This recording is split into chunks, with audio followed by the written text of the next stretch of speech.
What's good? What's good? I don't know if I'm gonna be hitting this video with a lot of edits. I don't know. But what I will say is the last video, I was really kind of playing around. And I take a lot of things serious like I should have been doing. So this might have minimal edits. And I'm gonna try not to make this video long as well. But this video, this video is called Faith because this is what is the most crucial when it comes to being on your walk with God. Something that we all have to consider and we all have to put into like thought almost. We should really meditate on what faith really means. You feel what I'm saying? Faith means something that's like, no matter how the situation looks, no matter how bad it may get, it's all about knowing that God is in control. And that's really that's kind of in the thing about surrendering to God. But if you put your faith and trust in God, you just have that mindset and heart that everything is going to be all right, because you're going to put faith in the Lord and you know He's going to guide you throughout your life. And I'm kind of in a situation right now where it's like I'm struggling in my faith, if that makes sense. But I feel like that it's kind of put me in a lot of stress, and I just had to come to the camera and say something about it. It just feels like sometimes it often feels like that nothing is happening, which is why I made the video talking about walking in purpose, because no matter how the situation still looks, we can't just slow down. We can't just stop reading our word. We can't just sit there in grief all the time. We still have to get moving. Just like in the book of Exodus, when God told Moses to get moving, you know, because I think it was in the Red Sea. It was a part where He was about to part the Red Sea, and they were just sitting there praying, right? But God was telling them, yeah, you got to get moving though, dog. You have to still make a move in faith and know that I'm with you. And then also thinking about like the promise that God gives to us. You know, God's promises in this Bible is it might not look the way that you want it to look right now, but best believe it's gonna work out for His will and His good. And once again, Proverbs 3:5, trust in the Lord with all your heart, do not depend on your own understanding. And every time I think about that verse, it never fails to hit me, bro. It never fails to like make me think like, man, God is really in control of all of this. There's no like twisting it around. There's no, well, God, maybe if I can, nah. Like, if we depend on our own understanding, we're gonna face the consequences. And we should have just sat there and listened to God.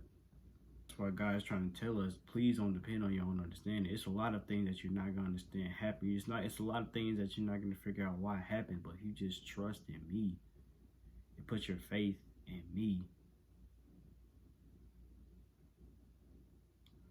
it's a whole different ball game, bro. My thing is, I feel like I'm struggling with like anxiety and worrying a lot of times, and I kind of have that problem where I'm not stepping out in fear.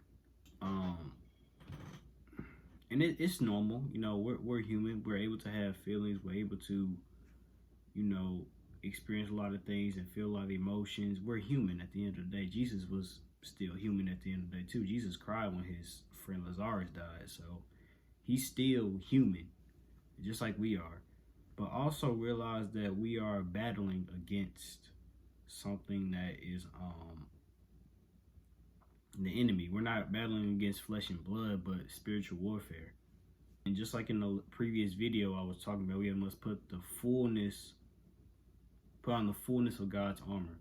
The helmet of salvation, the belt of truth, the sword, the body the body armor, the chest plate. I forgot what that was called, but the shoes of peace, I think. But yeah, it's really almost about like being still and knowing that God is God. You feel what I'm saying? And we should be slowing down. Like, to think about it, man. You know, I've done some crazy things in my life, and thankful to God that He's changed my life and changed my heart.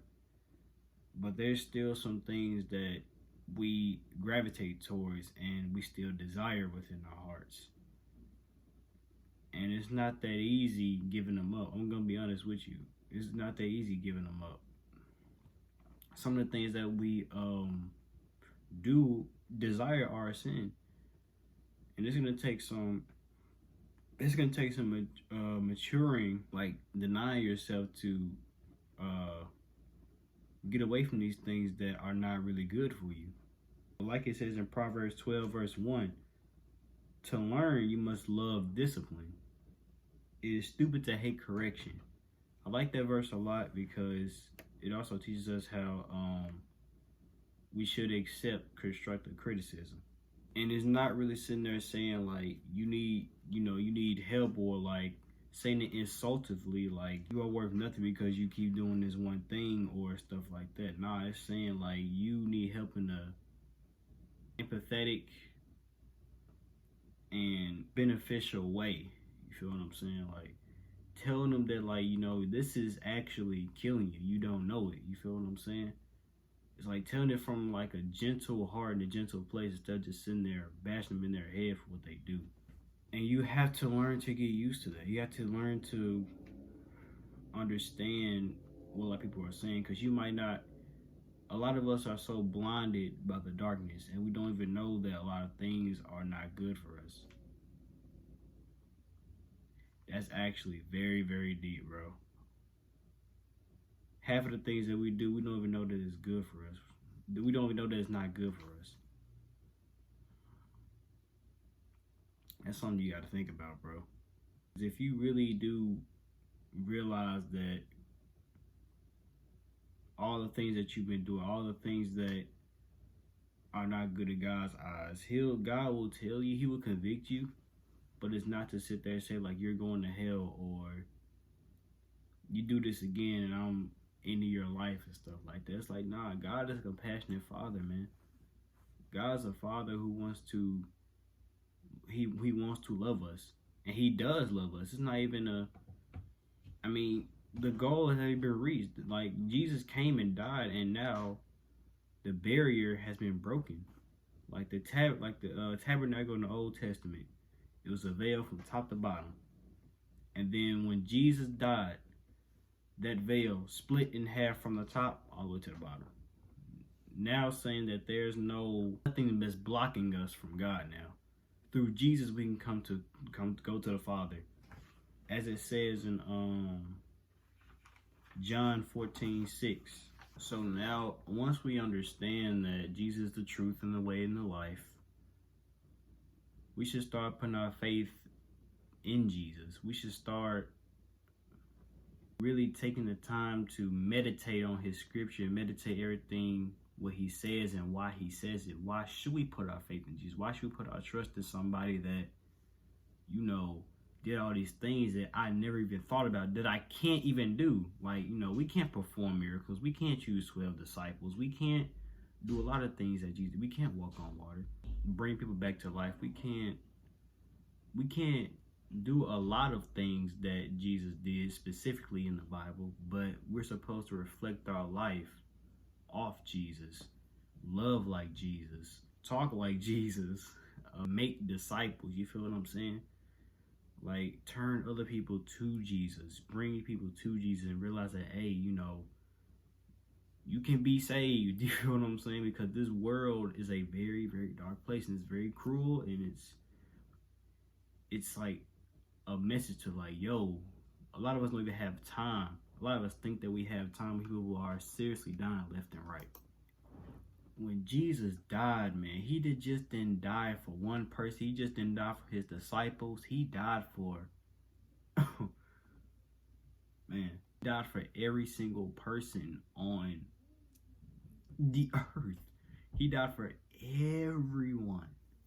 For God so loved the world, not just America, not just Brazil, the whole entire world. For whoever believes in him will not perish but have eternal life. So why don't we really put our faith in towards a person who wants to save everybody and know that God will pave the way for us? You're still going to go through a lot of trials. You're still going to go through a lot of things that's just going to break you. And you're going to go through a lot of things that you're going to feel like that God, I can't see or feel God because all these things that's just happening. But that's where faith comes in. That is where you have to put your hope and trust in the Lord. Even when you don't have it all figured out, even when you just sitting in a pile of, it's like sitting in a pile of, I don't even know. You're just sitting in the storm, bro. And you just feel like that you can't see God. You feel like you can't feel God's presence. And it's just like, why do I have to go through these things? I try to be the nicest person on earth, God. I try to be the person that has the most warm heart. I try to love like Jesus, but every time it's one thing after another. And we're not gonna understand why. And that's okay. Because once we know that God is our shepherd and we lack nothing and we can do all things with Christ who strengthens us, greater that is he that is in me than he that is in the world. I just want to speak on that. This video is 20 minutes long now. Put your faith and trust in the Lord. No matter how bad it looks, no matter how difficult it may seem, but nothing is impossible for God. Nothing is too impossible for God. If you don't take anything from this video, understand that nothing is impossible with God.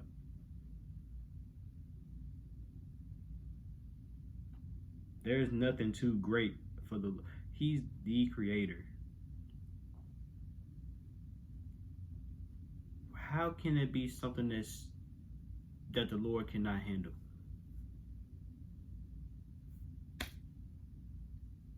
Really think on that, meditate on it. I'm glad I recorded this. I feel like I got a lot of things on my chest. And I'll be easy, bro.